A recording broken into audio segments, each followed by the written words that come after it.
Greetings, everyone. Damien Dumar here, publisher of The Last Harvest by Lucy and Mars. Welcome to another of my weekend podcasts. Today I want to do something a little bit different. I got this book online. It's called Unhumans, The Secret History of Communist Revolutions and How to Crush Them, written by Jack Posobiec and Joshua Lysek, with a foreword by Stephen K. Bannon. This book is extremely popular among the right wing, we can say, the Republicans. We have here quotes on the back of the book. First one from J.D. Vance. Quote, "In the past, communists marched in the streets waving red flags. Today, they march through HR, college campuses, and courtrooms to wage lawfare against good, honest people." Here's one from Tucker Carlson. Quote, "Jack Posobiec sees the big picture and isn't afraid to describe it." Donald Trump Jr. says, quote, "The far left murdered 100 million people in the 20th century and have repeatedly shown that they will stop at nothing to achieve their totalitarian goals. They have torn down countless societies using a sophisticated playbook of propaganda. The only way to stop them in the future is to use their own subversive playbook against them. Unhumans reveals that playbook and teaches us how to deploy it to immediately save the West." Anyway, I decided to read the book to see what they're talking about.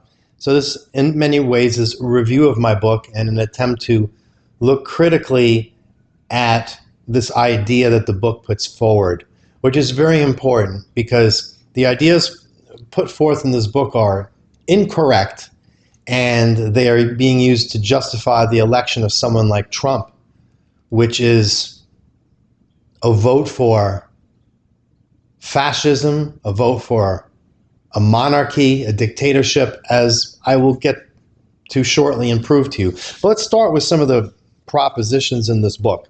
So one of the things that this book does is it very clearly explains how communist movements unfolded in history. For example, in Soviet Russia, which at the time was Tsarist Russia, how it unfolded in China before Mao took to power, and it uses also the French Revolution as an example. And the book does a fairly accurate job of explaining the how, the why, the what, how things unfold, what the consequences are of these communist revolutions, and that's not my issue with what's in the book. The problem with this book is that it incorrectly portrays the solution to the alleged or imagined threat of communism to be that of a savior-like character. For example, they talk about Napoleon and Chiang Kai-shek and Franco as being these savior-like characters that saved their respective nations from communism, when in fact, none of this is true. It's simply factually incorrect from a historical point of view. But it's very important for the authors of this book to perpetuate such a mythology, because then they rightly, within the context of their false narrative, put forth this idea that Donald Trump and, of course, Elon Musk are our modern-day saviors, our modern-day Napoleons, Chiang Kai-sheks, Francos, who will save us from the communist far-left menace that is threatening the United States, which is really a laughable idea. Now, the author of this book is very quick to point out that communism, in the traditional way in which it is presented or promoted, is no longer in fashion. That nowadays they motivate people based on what they would call cultural Marxist ideology, which, if I were to sum it up, meaning you don't create revolutions on the oppressor dynamic using economic examples, because most people nowadays are not living like peasants in Tsarist Russia or peasants in a feudal Chinese system. Most people are doing rather well relative to the rest of the world or conditions under which these older communist movements took foothold. So the argument that the book puts forth is that communists these days instead change the oppressed and oppressor dynamic to include racial groups, gender groups, sexual orientation groups, and that they construct the oppressor conflict dynamic based upon that. And they use that then to launch this communist playbook, which has at its base motive this desire by certain human beings to just destroy everything around them.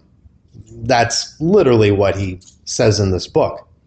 And while there certainly may be certain humans who have something in their nature that makes them want to just destroy everything around them, it's pretty well documented that all political movements, whether they be communist or fascist or what have you, really have behind them the goal of a certain elite group to grab power, and that communism is just one tool by which they can take control and get their hands not only on power and wealth. It's actually a very practical playbook if looked at from that point of view. So this is a very important idea that's put forth here in this book, because it is also this idea that's put forth in Project 2025, which is something Trump disavows yet is intimately involved with. And that statement can be easily proved simply by opening up Project 2025 and seeing how much of Trump's staff is involved in the writing of that paper, which I've done in prior podcasts. And of course, we have images of Trump on a private jet with the author of Project 2025. So this has all been settled already. But one of the important ideas in Project 2025 that's presented in the 1,000-page document is this idea that the United States is under threat by cultural Marxism, the latest form of communism, and that Trump, again, and Project 2025 is the solution to this threat. And many people believe this. So the question is cultural Marxism actually a threat to the United States? Well, when you read Project 2025, like I said, it's a 1,000-page read. The only example of cultural Marxism that they reference is the idea of transgenderism. And they mention that over and over, not as often as they mention abortion, but it gets the silver medal in terms of mentions. So since Project 2025 only talks about transgenders as being the only aspect of cultural Marxism that is actually a threat because they don't mention anything else, let's look at the idea. Are transgenders a threat to society? Are transgenders going to pull off a violent revolution that will end in the deaths of hundreds of millions, as we saw in Leninist and Stalinist Russia or Maoist China? Does this seem plausible to you?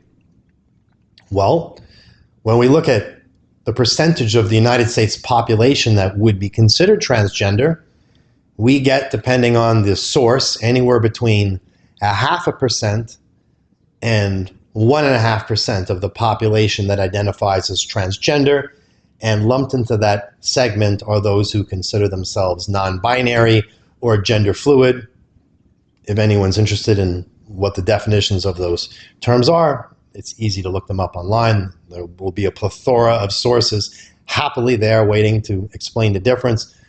But the reason I bring this up is because if we were to be as fair as possible, we're looking at maybe 1% of the United States population, which is categorized as transgender. If we want to be really generous, let's even say it's 2%. So now do you really think logically that 2% of the population at best who define themselves as transgender, or at the minimum have a gender that changes on a regular basis depending on various factors, do you really feel that they are a threat to the United States? Like they are capable of somehow pulling off a revolution and engineering the death of hundreds of millions of people? I don't think that is plausible at all. And it's important to point this out because this idea of cultural Marxism is thrown about by the right all the time, almost as if it was a boogeyman of sorts. And this boogeyman is not real. Now, do cultural Marxist or progressive ideals exist? Do some people subscribe to them? Certainly.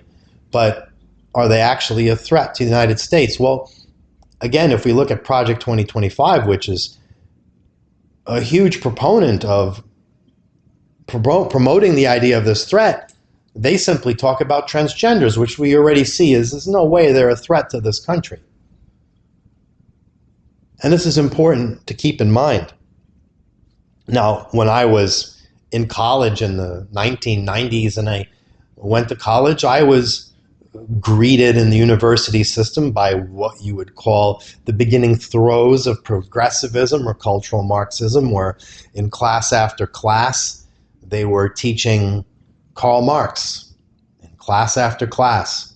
And at the time, I thought to myself, well, why are we studying a failed economic system?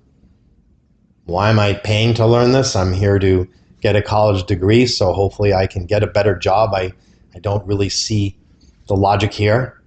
And there were many such instances like this. And as my college career went on, there was more and more of this agenda being pushed in the schools all the time that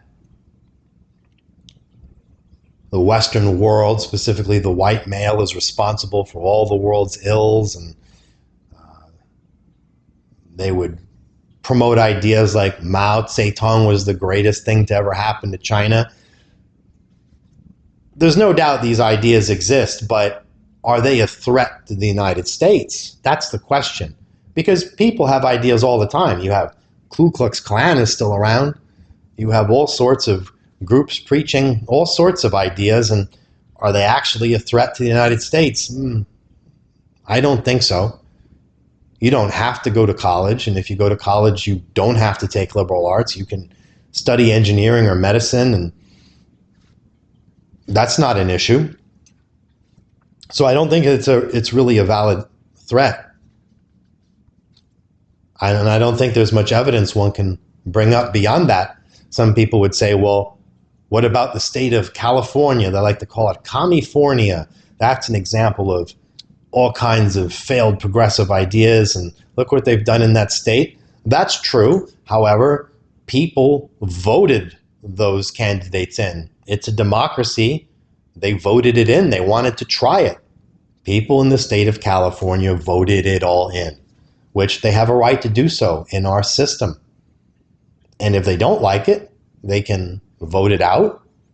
And many people have fled California. Their population number is not doing well. They're not even waiting around to vote. They're just leaving. They're not interested in it. And the same thing is happening in New York City, where they tried out all sorts of progressive ideas. It's not working out. People are fleeing New York City. There's plenty of places in the United States where you can live and not have to have anything to do with any sort of progressive ideology. So again, this idea that New York City or California is somehow the United States is laughable. Or the idea that a revolution is occurring is laughable when people are in fact voting for these sorts of candidates and policies, which they have a right to do in this country, because you can vote for who you'd like. So this is important to bring this out because when we look at the news in the last few days, there's been a lot of talk about the riots in the UK. And while that's a topic I don't wish to get into, what I wish to mention is that a lot of people online who are part of the right wing, for lack of a better term, they point to England and they say, look, in England, you don't have freedom of speech. If you post something online that the British government doesn't like, they come and throw you in jail. Okay? They will also talk about Canada and say, oh, in Trudeau's Canada, you can't say things that are deemed hateful. If you do, they lock you up. There's no freedom of speech in Canada. Okay.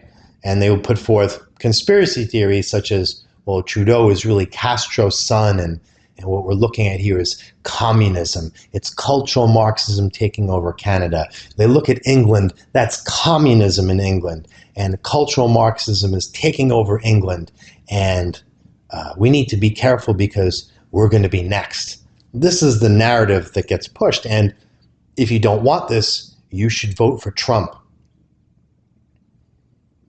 And these ideas that what's going on in Canada and in England are somehow communist is also ridiculous because, well, England is a monarchy and Canada is a constitutional monarchy, which is beholden to the crown. So they're not the United States. The United States had a Revolutionary War to free themselves from the British. We are not a monarchy. We are a democracy. And this notion of punishing people for saying something in public that is not popular isn't exclusive to communists. The fascists surely don't give you a freedom of speech, and monarchists surely don't give you freedom of speech. If you feel they do, just go to a country that has a king and post something online about the king that's negative and watch what happens. This is not an uncommon event. And in the United States, we don't live in a monarchy. As a matter of fact, most of the immigration into the United States, except in recent years, where a lot of it has come from Mexico and Central and South America, but prior to that, the United States is pretty much composed entirely of individuals who were fleeing monarchies in Europe. So you would think that the last thing we would want to go back to is a monarchy, because we fought so hard to free ourselves from it. And when we look at monarchies like England and Canada today, they're depriving people of freedom of speech. People don't have guns either, but communists aren't the only ones who take away your guns when they come to power. The fascists do the same, and the monarchists do the same. And I'm pointing this out because it's very dangerous to look at this through this far-right lens that the issue here is communism, when the issue clearly isn't. And we want to stay a democracy. We don't want to go back to being a monarchy. Now, those listening to me here might say, well, what are you talking about? What is the risk that we have about returning to a monarchy? Oh, I'm glad you asked. Because if we look at someone like J.D. Vance, who's Trump's vice president and could easily become the president should Trump get assassinated again or just die or lose his mind because he's old and appears to be having some sort of dementia anyway. And J.D. Vance is young. He's in his, mid to late 30s, could be in power for a long time. What does J.D. Vance actually stand for? Well, J.D. Vance is the creation of Peter Thiel, who was one of the founders of PayPal. He's a Silicon Valley billionaire. And Peter Thiel is an open advocate for a monarchy and wants to get rid of democracy.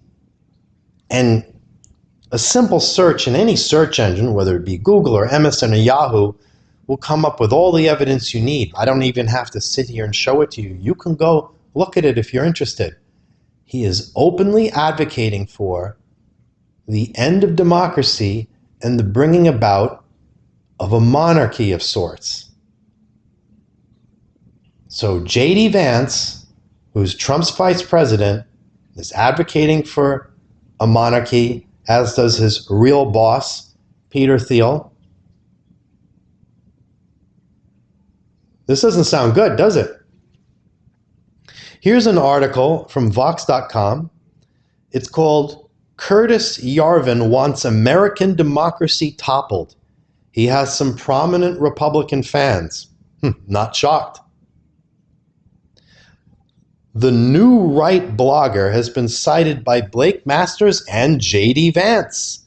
What exactly is he advocating? And Peter Thiel, who funds and supports J.D. Vance and gave J.D. Vance all the jobs and positions he had, who made him a senator, who made him Donald Trump's running mate, has also contributed lots of money to this Curtis Yarvin.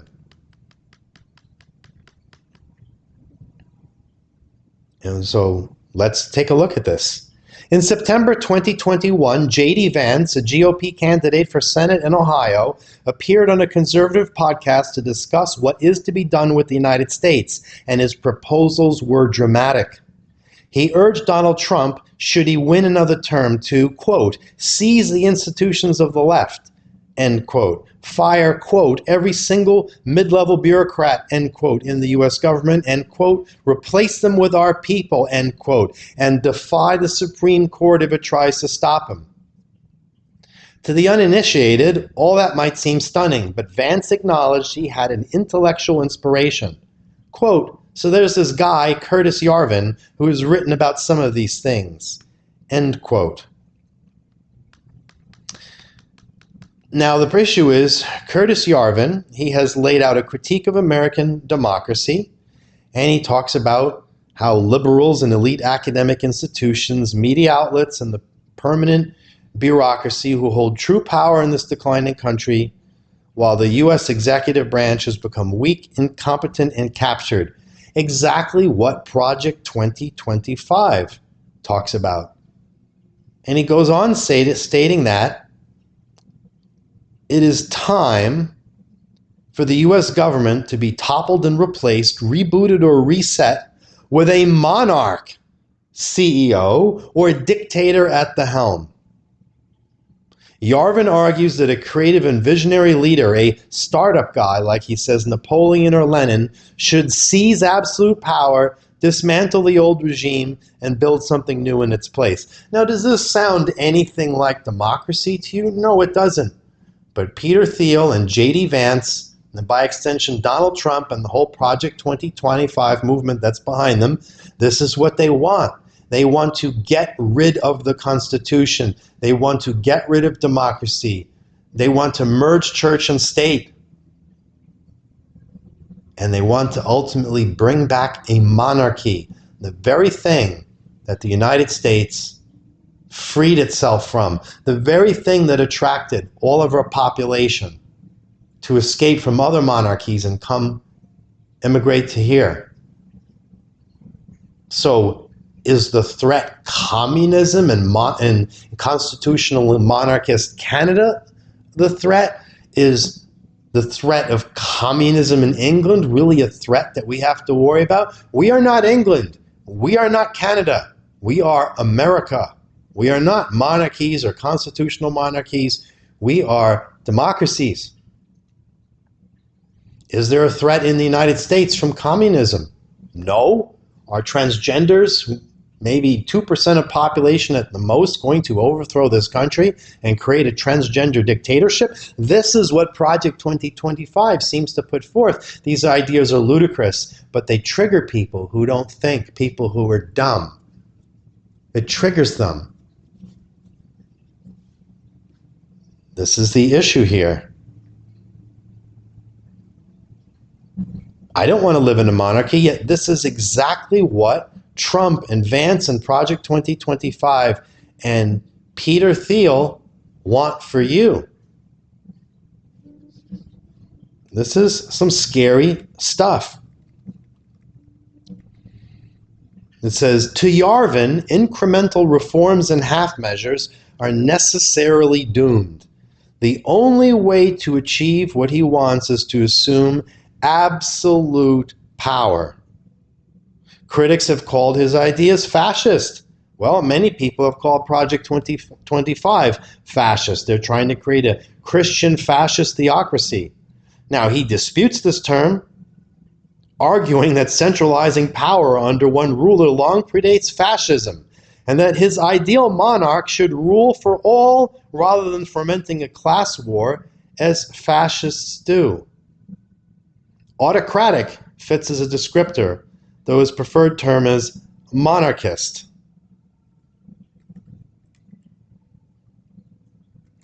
Besides Vance and Masters, whose campaigns declined to comment for this story, just like Trump declines to acknowledge he knows anything about Project 2025, Yarvin has had a decade-long association with billionaire Peter Thiel, who is similarly disillusioned with democracy and American government. Quote, I no longer believe that freedom and democracy are compatible, end quote. Thiel wrote in 2009, and earlier this year, he declared that Republican members of Congress who voted for Trump's impeachment after the January 6th attacks were, quote-unquote, traitorous. Traitorous to whom? If you're trying to overthrow the U.S. government, doesn't that make you a traitor by definition? How is those who vote to impeach a president who wanted to overthrow the U.S. government and make himself into a dictator traitorous? This is like Orwellian newspeak, where bad is good and good is bad.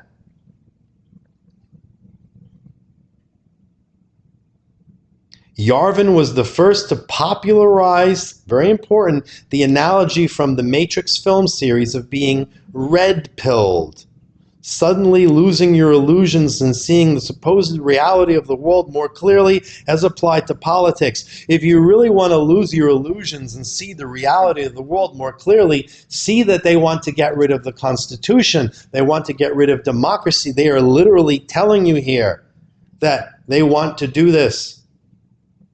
Thiel, Curtis Yarvin, J.D. Vance, Trump, Project 2025, they want to get rid of democracy. They are telling you. And you still think that the threat is transsexuals or cultural Marxist communists? Where is the real threat?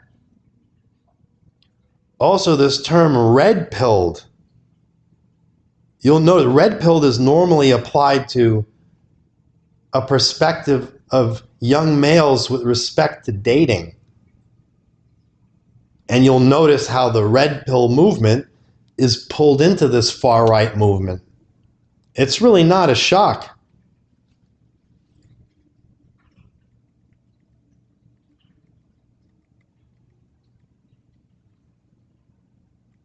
Yarvin has also written a playbook for the power grab he hopes will then unfold. And now he says, the U.S. government is a sclerotic, decaying institution that can no longer achieve great or even competent things, as he now puts it, quote unquote, just sucks.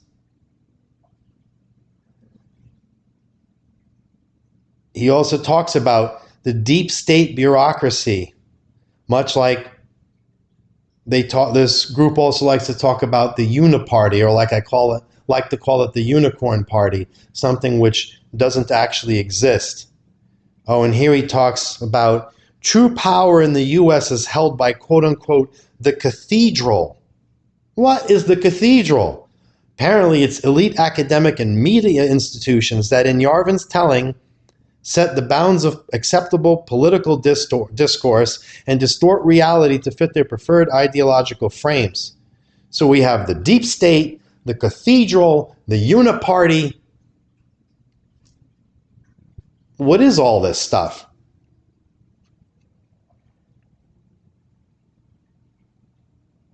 He says democracy sucks. He denounces it entirely, calling it dangerous, malignant form of government.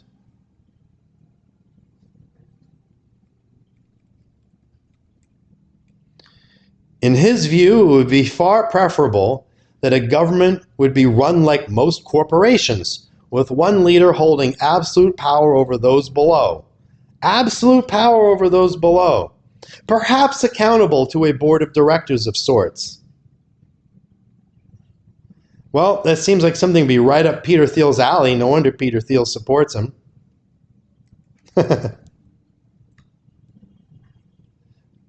Well, the point here, what I'm trying to bring out to you, is that one needs to be very careful about this narrative that's put forth by the right in books like Unhumans, that's put forth by the red pill community, that's put forth all over the internet, this idea of the communist menace. There may be a communist menace blooming in countries like Colombia, which seems to be going in the direction of Venezuela, but that has nothing to do with the United States. Just like what goes on in Canada and what goes on in England has nothing to do with the United States. And it's very dangerous to mix this all together, because the goal here of the elite is to take absolute power. And in the course of doing so, take away your rights, take away the Constitution, take away your ability to vote. There's a reason that Trump sits there and says to, all you Christians, this is the last time you'll have to vote. After this, we'll have it fixed. Does not say at all. So again, some people would say, well, why would you vote for Kamala? Don't you know she's a communist because she wants to institute price controls? Well, fascists introduce price controls as well. Monarchists introduce price controls. Price controls have nothing to do with communism. It doesn't make someone a communist because they wish to bring about price controls. There are plenty of examples where price controls are a perfectly sound thing to do to prevent price gouging by monopolies. The issue here is that if you vote for Kamala Harris and you don't like what she's about, guess what? In 4 years, you can vote for somebody else. That's pretty awesome. That's what makes the United States great.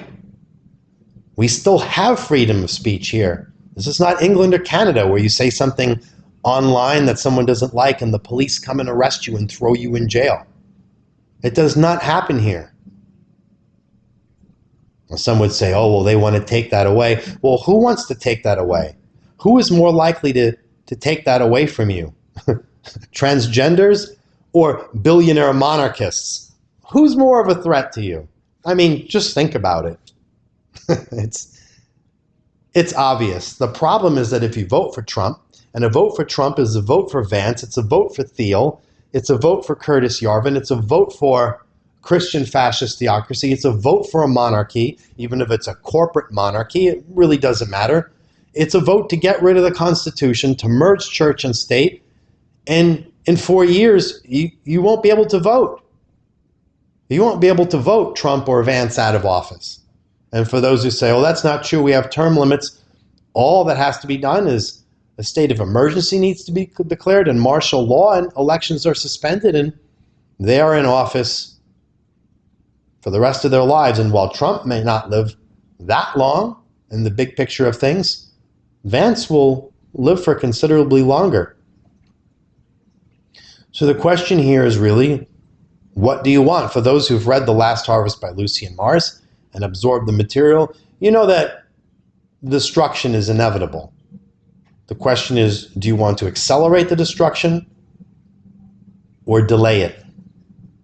And it's up to you. The wise thing to do would be to delay it. Why would you want to accelerate it? I don't understand.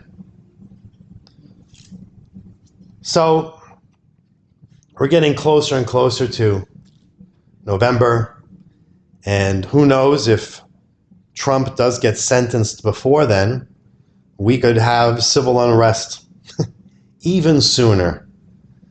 And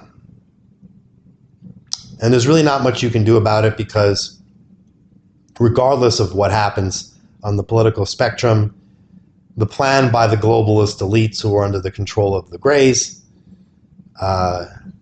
is to get rid of 90% of the population and microchip and hybridize and enslave the survivors. But there's no reason to rush towards that. So I would encourage people to go out and vote for Kamala Harris, even if you didn't like her, you weren't a Democrat. It doesn't matter, because what you're really voting for is an opportunity to vote again in 4 years. That's the issue. This is a very important election, because it's not really about how you feel about a particular candidate. It's about maintaining your right to keep on voting. It's about keeping the form of society we have now. I'm sure you don't want to live under a monarchy. I'm sure you don't want to live under Peter Thiel or Elon Musk. You wouldn't enjoy any of this, and you surely aren't going to enjoy being under Vance or Trump. So it's something to really keep in mind. And beyond that, as usual, I would advise people to pray to the Divine Father and let him know that you wish to align your will with his. Acknowledge him as your creator. You don't want to be in rebellion against him. You want to be in alignment with him. Ask him what your purpose is. Are you light or dark? Where do you belong? Tell him you don't want to keep getting reincarnated in this matrix. You don't want to be a part of this. You want out. Renounce all your religion. There are no saviors. If you're Christian, renounce it. You're a Jew or Muslim, renounce it. Jesus is not coming to save you. You need to create a relationship with your Creator, the Divine Father, yourself. And you can't go wrong with that. So, in that regard, I will hopefully see you next time. Thanks for listening.